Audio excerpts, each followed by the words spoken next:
I'm Leslie Stahl. I'm Bill Whitaker. I'm Anderson Cooper. I'm Sharyn Alfonsi. I'm John Wertheim. I'm Scott Pelley. Those stories and more tonight on 60 Minutes.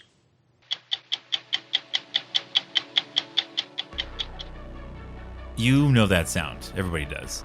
Even if you've never sat down on a Sunday night and actually watched the show, even if you only know it from a clip someone sent you or a segment that hit your feed because of something big that happened, you know what that tick means. That's not just a production choice. That's a promise. And it's a pretty big one. Built up over decades of somebody getting caught on camera, somebody having to answer for something, somebody's carefully constructed story falling apart in real time because a reporter showed up and did the work. You don't have to be a fan. You don't have to watch every week. A promise is baked in. You absorbed it somewhere. A waiting room, your parents' living room, a YouTube rabbit hole at midnight. It doesn't matter. The sound works on you anyway. 60 minutes. The clock means this one counts. There's something specific about that promise. Something most of us internalize without consciously deciding to. It's the promise that the press, at its best, is a check. That somewhere in this country there are people whose actual job it is to walk up to powerful institutions, knock on the door, and say, "We know what you did. We have the documents. We have the sources. You have until Sunday to respond, and then we're going to air it." That's not just a television brand, that's a function, an accountability function. And over decades, enough of that function actually worked. Enough powerful people actually got caught. Enough stories actually changed things. So much so that the sound became shorthand for the whole idea. You hear the tick and somewhere in your chest, without thinking about it, you know someone is about to have an answer for something. That's the promise. Not that they always get it right, not that they're without bias or agenda, just that the function exists, that somewhere the mechanism is working. Now, December 21st of last year, a Saturday morning, a correspondent named Sharyn Alfonsi, 3 Emmy Awards, been at 60 Minutes since 2015. She covered Epstein, covered the Catholic Church abuse scandal, one of the most credentialed investigative reporters in American television. She's sitting with a story that has been screened 5 times, cleared by CBS attorneys, cleared by standards and practices, factually verified, ready for air the following night. The story is about Americans being sent to a foreign prison, about what happened to them there, about a government that won't explain how it decided who to send or what legal authority it used or what it plans to do next. Saturday morning, she finds out the story is dead. Not because it wasn't ready, not because something in it was wrong, because someone made a phone call, because someone with a new title and a new office and a very specific set of business interests decided that this particular story on this particular night needed something it wasn't going to get. The clock is still ticking. The promise just has a new management. I'm Darren. This is TrapThink, and today we're going to follow the money, all $111 billion of it, to understand exactly what it means when someone buys the story. Let's start with the size of this thing, because I think most people heard the number and let it wash over them, $111 billion. That's the price tag on the proposed merger between Paramount Skydance and Warner Brothers Discovery. It's expected to close sometime in the third quarter of 2026, pending a shareholder vote on April 23rd and regulatory clearance from the Justice Department. If it goes through, one entity will control CBS, CBS News, Paramount Pictures, Paramount Plus, BET, Nickelodeon, HBO, HBO Max, Warner Brothers Film and TV Studios, DC, CNN, TBS, TNT, HGTV, and Discovery Plus. That is a really long list. This is no longer a media company, it's a media atmosphere. That's the air a significant portion of the country breathes when they're trying to figure out what's happening in the world. News, entertainment, prestige television, children's content, documentary, film, all of it moving toward the same ownership structure, the same family, the same set of business interests and political relationships. And I want to be honest about why that framing matters before we go any further. Media consolidation isn't new. We've been watching large companies buy other large companies for decades. You can point to AT&T buying Time Warner in 2018, Disney swallowing Fox and Marvel, the slow corporate absorption of local newsrooms all across the country. This isn't the first time we've had this conversation, but the scale here is different, and the timing is different, and the specific relationships involved are different in a way that makes this particular transaction worth slowing down on. David Ellison is the CEO of Paramount Skydance. His father is Larry Ellison. He's the founder of Oracle, one of the wealthiest people on earth, personally committing up to $46.7 billion towards this deal. To put that in perspective, Larry Ellison's personal commitment to this transaction is larger than the GDP of some small nations. This isn't a consortium of institutional investors spreading risk across a portfolio. This is one family deciding that they want to own the largest media operation in American history and writing the check to make it happen. The rest of the financing comes from sovereign wealth funds, Middle Eastern money specifically, which is its own conversation that the business press largely skipped over. The largest private media conglomerate in American history, if this closes, will be partially funded by sovereign wealth funds from the same region the U.S. government has repeatedly named as an influence operation concern. That's not an accusation. That's a structural observation worth making. The Ellison family has a well-documented relationship with Donald Trump. Not vaguely friendly, documented. Trump praised specific personnel decisions David Ellison made at CBS after the Skydance Paramount merger closed. Larry Ellison has been photographed at Mar-a-Lago.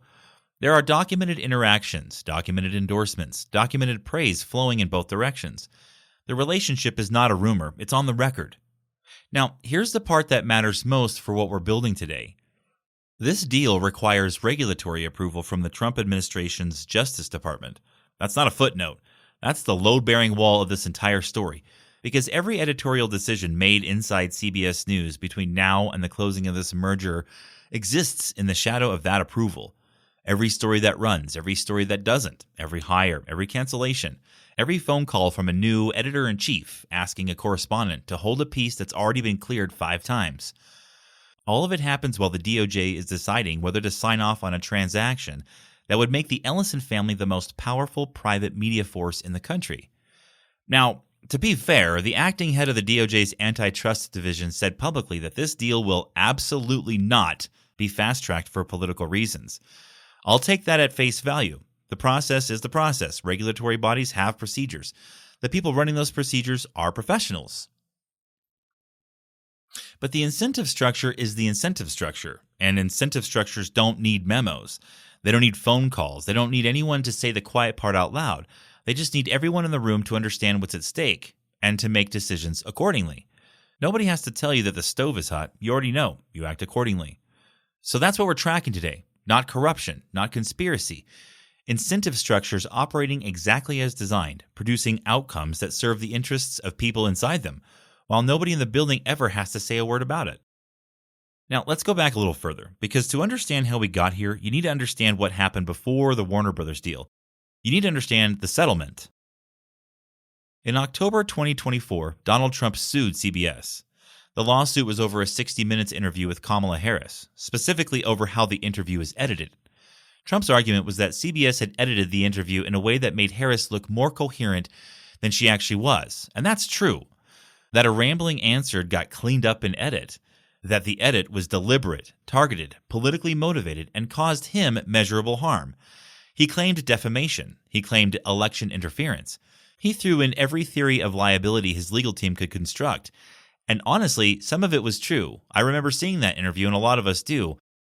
CBS released the long-form Kamala Harris interview, and it was problematic, at the least. Trump put the number at $10 billion. Legal experts across the spectrum, left, right, and center, looked at this lawsuit and said the same thing. Meritless, standard editing practice. Every television news organization does this. Every interview gets edited. The First Amendment protects editorial decisions about what portions of an interview to air. CBS would win this case if they fought it. CBS's own initial statement called the lawsuit completely without merit. So CBS was going to fight it. Except, you need to hold 2 timelines in your head simultaneously, because this is where the story gets its teeth. Timeline 1. Trump sues CBS in October 2024 for $10 billion, alleging the edited interview amounted to defamation and election interference. Timeline 2. Paramount, CBS's parent company, is in active negotiations to merge with Skydance Media, David Ellison's production company. That merger requires FCC approval. The FCC is operating under Trump appointees. And this administration has made no secret of its position on legacy media organizations that it considers hostile or fake news. Now hold both timelines at once. You have a media company facing a $10 billion lawsuit from the sitting president, while simultaneously asking that president's regulatory apparatus to approve a transaction worth multiples of that lawsuit. The lawsuit isn't just a legal matter anymore. It's a business variable, a pressure point, a signal about the cost of maintaining editorial independence in an environment where editorial independence conflicts with the regulatory need. What's the value of making the lawsuit go away? What's the goodwill generated by settling quietly, letting the administration frame it as a win, removing the active friction between your legal team and the White House while your merger is under review? More than $16 million. Obviously, the math writes itself. In July 2025, Paramount settled $16 million for a lawsuit that they said was meritless, for a lawsuit they said they'd win. Trump claimed publicly that as part of the settlement, Paramount had also agreed to give him $20 million worth of advertising and public service announcements. Paramount denied the PSA claim, but I want you to notice something. The President of the United States made a specific dollar amount claim on the record about what a major media company owed him as part of a legal settlement. He said it like he was reading it from a ledger, like this was normal business, like media companies negotiating what they owe him in exchange for regulatory goodwill was just how things work now. Whether the PSA claim is accurate or not, and Paramount says it isn't, the fact that it was said with that specificity in public tells you how this transaction was understood by the people making it happen. Now, it's easy to hear all that and think, corporations settle lawsuits all the time. This is just business. And that's true. It is just business, and that's the point. The editorial independence of CBS News, the thing that makes the brand valuable, the thing that makes the 60 Minutes clock mean what it means, the thing that took 50 years to build, is a business asset. And like any business asset, it can be evaluated, traded, offered as part of a negotiation. The settlement didn't announce itself as a compromise of editorial independence. It announced itself as a settlement of litigation. Happens every day, perfectly legal. But the signal it sent traveled instantly to every journalist in that building, and to the White House, and to the FCC, and to every media observer watching. The first data point, the incentive structure working exactly as designed. The second data point came within months. October 2025. The Skydance Paramount merger has closed. David Ellison is now running CBS. He moves quickly. Within weeks, two major announcements. First, Ellison acquires the Free Press, Barry Weiss's right-leaning media outlet and newsletter, for $150 million. And then he installs Weiss as part of the acquisition as the editor-in-chief of CBS News. Second, The Late Night with Stephen Colbert is canceled. Trump praised both decisions publicly on record. Let me tell you about Barry Weiss, because she matters here, and I want to be precise before I make my point. Weiss is genuinely smart. She's a serious writer with a real following. She resigned from the New York Times in 2020 over what she described as a toxic internal culture that penalized heterodox opinion. And there were people across the political spectrum who thought she had a point. She built the Free Press into something real, a subscription newsletter and a podcast operation with a distinct voice and an audience that paid for it. She can hold an argument. She has a perspective. She has never worked in broadcast journalism, not one day. She has never produced a television segment, managed a newsroom of hundreds of journalists, navigated the legal and ethical framework of a legacy network news operation, or run an investigative unit with sources, producers, legal teams, and 50 years of institutional reputation in its hands. She ran a newsletter and a podcast. She's good at that. David Ellison paid $150 million for her outlet and installed her, with zero broadcast experience, as an editorial chief of one of the most consequential news divisions in American television. Trump praised that hire out loud. Here's my actual point. Before Weiss sat in a single story meeting, before she approved or rejected a single segment, before she made a single editorial call, the hire itself was a message. It was sent simultaneously to the White House, to the FCC reviewing the merger, and to every journalist inside CBS News who was paying attention. The message was, I hear you. We know what kind of organization this needs to become. We don't need to announce it. The hire announces it. You don't spend $150 million to acquire a newsletter in order to install a broadcast news executive. You spend $150 million to acquire a newsletter in order to signal alignment. The content came with the signal. Weiss was the signal. Meanwhile, Ellison was searching for a new CBS evening news anchor. He reportedly reached out to Fox News anchor Dana Perino and Bret Baier, Both declined, contractual obligations. He eventually settled on Tony Dokapil. Within weeks of Dokapil's first broadcasts, the White House press secretary was texting him after an interview, telling staffers to make sure that the tape didn't get cut. Not a formal complaint, not a legal letter, a text to a network anchor from the White House press secretary, like they were colleagues, like that access was expected. Then the FCC merger conditions. CBS agreed to create an ombudsman to monitor its news coverage, a structural concession that one FCC commissioner argued openly would undermine editorial independence and potentially violate the First Amendment. CBS agreed to a prohibition on corporate DEI initiatives, and Trump made his $20 million PSA claim. Every one of those moves, isolated, is explainable, defensible. You can argue the merits of each one. You have to look at the direction. The direction by 2025 was unmistakable. And then came the story. Here's the timeline. Every detail matters. For months, Sharyn Alfonsi and her team report a story about CECOT, Centro de Confinamiento del Turismo. I'm sorry if I butchered that. It's the Terrorism Confinement Center, a maximum security prison in El Salvador. The Trump administration has been sending deportees there, hundreds of them, including people with no criminal record. People who were detained, shackled, loaded onto planes in the middle of the night and delivered to a country they may have never lived in, without being told where they were going, without a hearing, without any public explanation from the government about what legal authority authorized this transfer. When the 60 Minutes crew arrived at CECOT, the prison director reportedly greeted them with, "Welcome to hell." All deportees Alfonsi interviewed described the arrival, forced to kneel in rigid formations on the floor, moved through corridors under tight guard, held in conditions that human rights organizations have documented for years as extreme even by the standards of maximum security detention. These weren't unnamed sources. These were people who looked into the camera and told what happened to them, who accepted the risk of speaking on record because they believed the story mattered and someone would air it. The production team does everything correctly. They request comment from DHS, the White House, the State Department. They're asking the administration to respond to the reporting, to provide context, to offer an alternative account if one exists. The administration doesn't respond, doesn't engage, doesn't send a spokesperson, doesn't issue a denial, just chirps, silence. The story goes through an internal review. 1 time, 2 times, 3 times, 4, 5. Legal clears it. Standards and practice clears it. The facts check out at every level the organization has. A press release goes out promoting the segment for Sunday's broadcast. A teaser is released on CBS social media. The episode is already in distribution to the Canadian network that airs 60 Minutes weekly, because that's how syndication works. The tape goes out ahead of the U.S. broadcast. Saturday morning, Barry Weiss weighs in with questions. Her main objection, the story lacks on-the-record response from senior administration officials. The production team explains they asked. DHS, White House, State Department, all were asked. Administration declined to engage. Weiss's response is to suggest the team try to secure an interview with Stephen Miller, the administration's hardest-line immigration enforcer, and she provides his number.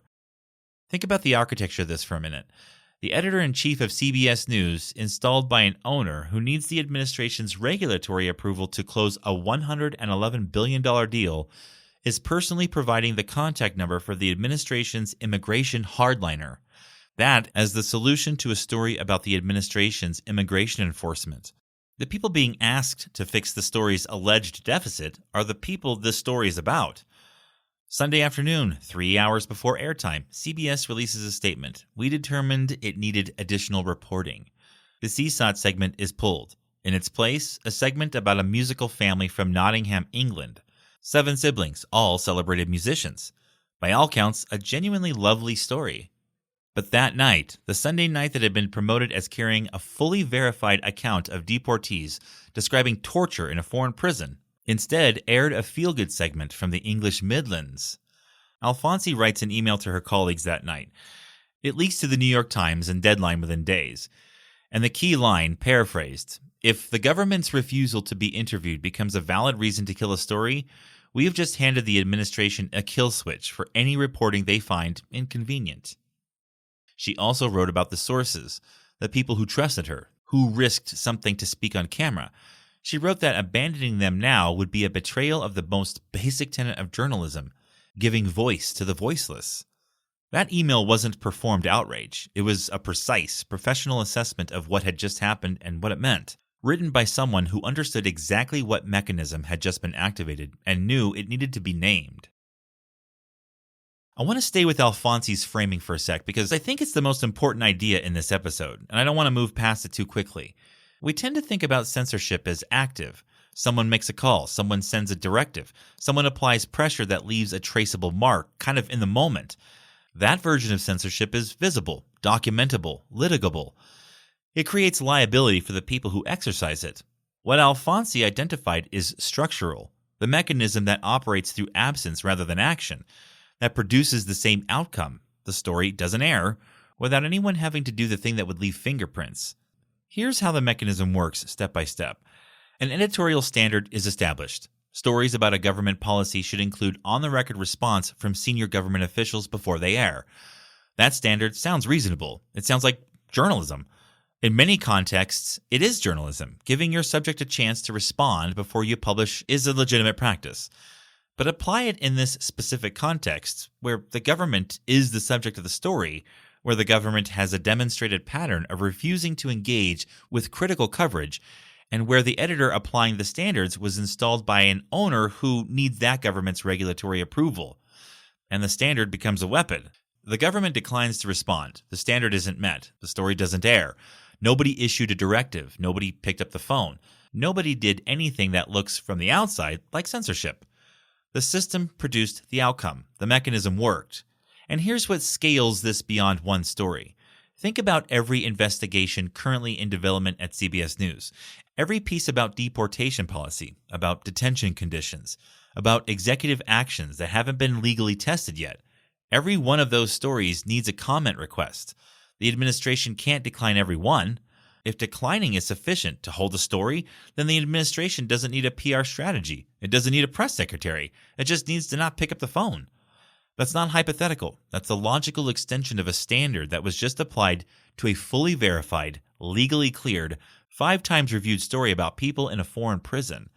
The audience never sees the mechanism. They see the stories that air.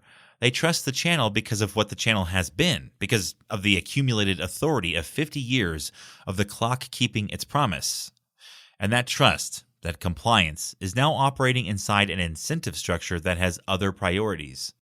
This is what makes this more dangerous than conventional censorship. Conventional censorship, like I said before, is visible. You can point to it. You can report on it. You can build a movement against it. What Alfonsi described is invisible from the outside. It looks to the audience like nothing happened. No story aired. Fine. Stories don't air all the time. Nothing to see. Weiss defended her decision. She said that the story didn't advance the ball relative to other CSOT reporting, and that 60 Minutes needed principals on camera for a story of this kind of weight. Yeah, reasonable sounding arguments. The kind of arguments that, in isolation, you can't refute without access to the internal deliberation. But one thing that you can't argue away, the production team asked. They asked the DHS. They asked the White House. They asked the State Department. The administration chose strategic silence as its response to accountability journalism. And that strategic silence was then used by the editor whose boss needs the administration's approval as justification for not airing the story. Alfonsi named it. Requiring the administration participation gives the administration a kill switch. Bill Owens, the longtime executive producer of 60 Minutes, resigned in April 2025, months before any of this went public. His memo to staff, he was no longer able to run the show as he'd always run it, to make independent decisions based on what was right for 60 Minutes and right for the audience. He didn't elaborate. He didn't need to. He'd been inside that building long enough to know what was coming. The people who build things know when the thing that they built is being taken apart. And sometimes leaving is the only honest statement available. Here's where I want to zoom out, because if we stay focused on CBS, we miss the larger architecture. And the larger architecture is something I want to be precise about, because this is where it's easy to drift into taking a side, and that's not what we're doing here. What happened at CBS isn't a right versus left story. It's an ownership story, and it cuts in every direction. Let me say something that I think needs to be said clearly before we go any further. CNN and CBS News spent years operating with their own version of this problem, running in the opposite direction. The editorial capture wasn't always from the right. For a long time, The incentive structure at legacy media organizations ran hard left. Stories that fit a particular narrative got amplified. Stories that complicated it got buried or ignored. The 2020 election, COVID origins, the Hunter Biden laptop, which we now know was real and was suppressed, the crime statistics that didn't make it onto the evening news, the riots framed as mostly peaceful, the steady institutional tilt that millions of Americans could feel in their bones even when they couldn't document it story by story. The Late Show with Stephen Colbert, I'll be honest, I'm not going to pretend that it was a neutral problem. It wasn't. It was a nightly political attack operation with a laugh track. Well, not really a laugh track, but those people in the audience, they were told when to laugh. Jimmy Kimmel has been doing the exact same thing on ABC for years. These shows aren't comedy anymore in any meaningful sense. They're partisan content dressed up in a suit jacket. If they got canceled tomorrow for being one-sided and dishonest, I wouldn't mourn them. So when I say the Ellis and CBS story makes my skin crawl from a media trust standpoint, I want to be clear that I'm not saying the old CBS was better. It wasn't. I'm saying that the mechanism is the problem, regardless of which direction it points. Here's the template, and it doesn't have a political identity. It's just how media capture works. A legacy institution runs into financial pressure. In the streaming area, linear television is bleeding. The old business model of build a brand, monetize the trust is cracking under structural economic forces that have nothing to do with politics.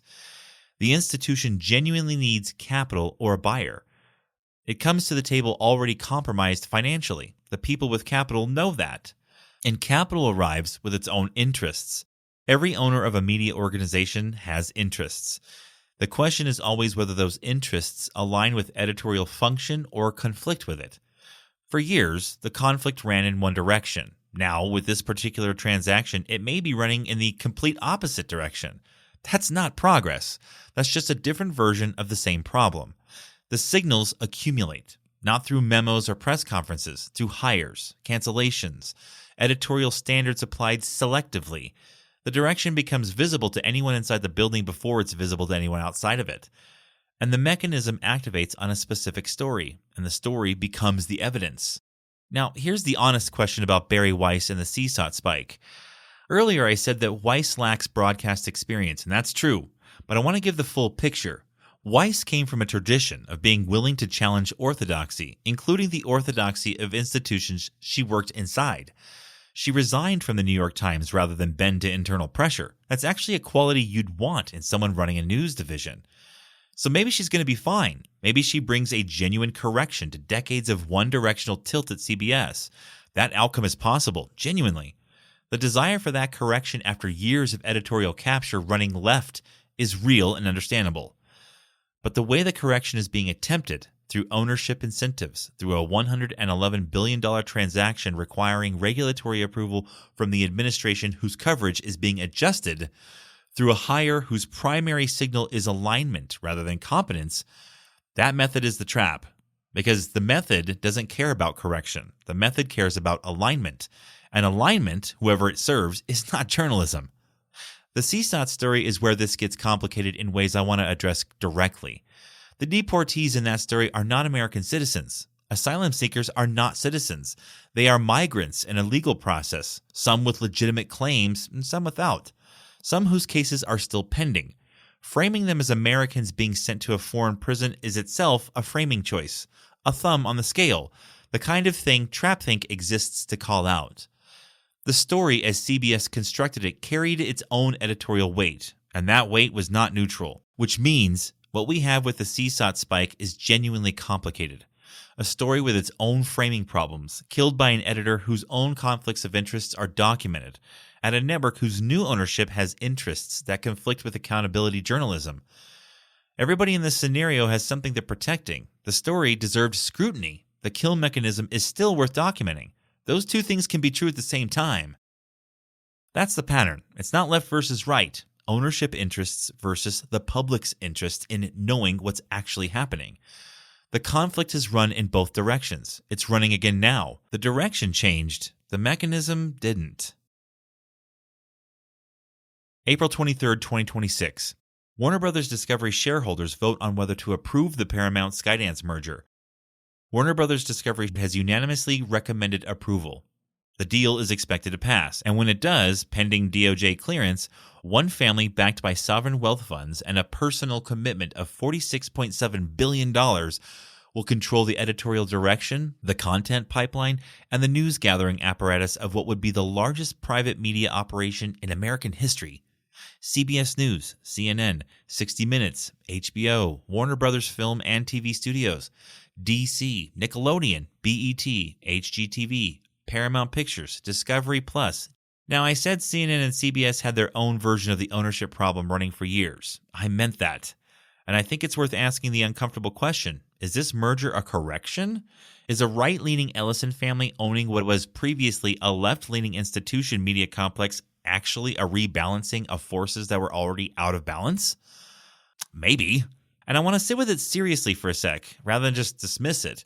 Here's why I still have a problem with it even granting that premise. Correction through ownership capture is not correction, it's replacement. You don't fix biased journalism by installing the opposite bias and calling it fixed.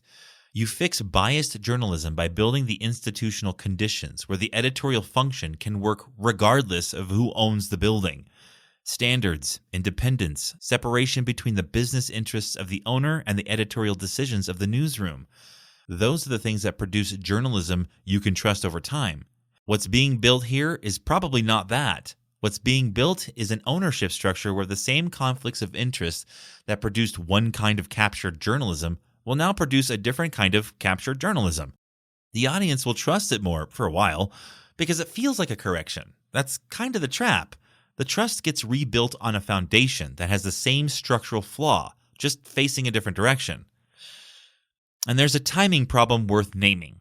The Ellison family needs the Trump administration's regulatory approval to close this deal. That dependency doesn't end when the deal closes. A media operation this large exists in permanent relationship with regulatory bodies. Spectrum licenses, FCC oversight, antitrust exposure, content regulations. The relationship with the administration isn't a transaction.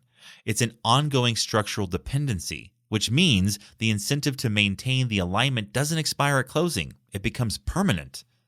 What happens when the next administration comes in? A Democratic administration or a Republican administration with different priorities, or any administration that isn't personally aligned with the Ellisons. The captured editorial structure doesn't automatically rebalance. It sits there, built for a specific alignment, navigating a new set of pressures, and the mechanism, the kill switch, the hold standard, the editorial standard that produces desired outcomes without fingerprints, that mechanism works in any direction. Whoever controls the regulatory dependency controls the output. That is what makes this worth worrying about, regardless of how you feel about the current administration. The architecture being built is durable. The people occupying it, they're going to change. The shareholders on this are going to vote on April 23rd. The audience doesn't get a ballot. Neither does the viewer who watched CBS for 30 years believing it was straight news. Neither does the viewer who currently cheers the correction and will feel betrayed in a different way when the winds shift again. The clock is still ticking. Let me tell you what I think is really happening here, underneath all the business coverage and merger filings and shareholder recommendations. We're watching the mechanism of media capture get transferred from one set of hands to another, while most people on both sides of the political ledger cheer the part that benefits them and miss the part that threatens everyone. People on the left look at Barry Weiss running CBS News, at CNN about to come under Ellison ownership, at The Late Show getting canceled, and they see the beginning of state media, captured press, democracy is dying. People on the right look at the same set of facts and see something long overdue. Decades of bias finally getting corrected. The institutions that ran a left-leaning editorial line for a generation finally facing a reckoning. Both reactions are kind of understandable. Neither one of them is looking at the mechanism, though. The mechanism is ownership capture of editorial function through incentive structures. It doesn't have a moral identity. It doesn't get better or worse depending on which direction it's pointing. It's just a way that journalism stops working, quietly, invisibly, without memos, through the 10,000 small decisions that nobody ever reports on. It worked on CBS before the Ellisons bought it. It'll work on CBS under the Ellisons. It'll work on CNN after this merger closes. And it'll work on whatever comes next after that. Proverbs chapter 11, verse 3. The integrity of the upright guides them, but the crookedness of the treacherous destroys them. I think about Sharyn Alfonsi writing that email not because she's a hero of the left or the right. I think about her because she did what a journalist is supposed to do. Document the thing, name the mechanism, put it in writing, inside an institution that had already decided the business mattered more than the story. That's a human being doing the right thing inside a broken system. That's worth recognizing regardless of the politics of the story she was trying to tell.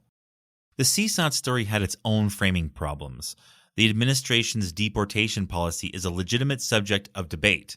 Neither of those facts makes the kill switch mechanism less real. You can still align yourself with the administration on its deportation policy and still think an editor killing a vetted story for business reasons is a problem. Those are separate questions. The trap is letting the politics of the content collapse the structural concern about how the content gets made and killed. Here's what I want you to take from this. Not outrage at the Ellisons, not celebration that CNN might finally get a correction, not despair that CBS News is captured. All of those reactions are about the direction. The direction will keep changing. What I want you to take is a clear understanding of the mechanism so that you'll recognize it the next time it runs, in whichever direction it's pointing, under whatever banner it's flying. Ask who owns the channel. Ask what the owner needs from the regulatory environment right now. Ask whether the editorial decisions you're watching are being made for journalistic reasons or business reasons. Not just at CBS, at every legacy institution you're trusting to tell you what's actually happening. The CECOT story aired eventually, January 19th, 2026, almost a month after the spike. It was slotted against an NFL playoff game instead of the high viewership Sunday post-game slot it was originally given. DHS declined to provide criminal records for any of the deportees. The story got out. That matters. The mechanism got documented. That matters too. But the mechanism is still in place. And the next story, wherever the ownership incentives point next, will run into the same architecture. The clock is still ticking. Nobody has answered for the mechanism yet. I want to leave you with one image. That 60 Minutes clock isn't going anywhere. The tick is still at the top of every episode. The brand is intact. The logo is the same. The correspondents are still showing up. The stories, most of them, are still getting made and still getting aired. But somewhere between the promise that sound makes and the story that actually airs, there's a gap. There's always been a gap. It used to run in one direction. It may now run in another. The gap doesn't announce itself. It doesn't show up in a chyron or a press release. It lives in the Saturday morning phone calls that nobody outside the building ever hears. Most people will never know the gap is there. They'll hear the 60 Minutes tick. They'll feel the old weight or the new relief, depending on which team they're on. They'll trust what comes next for all the wrong reasons. The mechanism doesn't care which team you're on. It just needs you to trust the channel. But now you know where the gap is. Stay curious, stay honest, and stay human. I'm Darren, and this is Trap Think, and I'll see you later this week.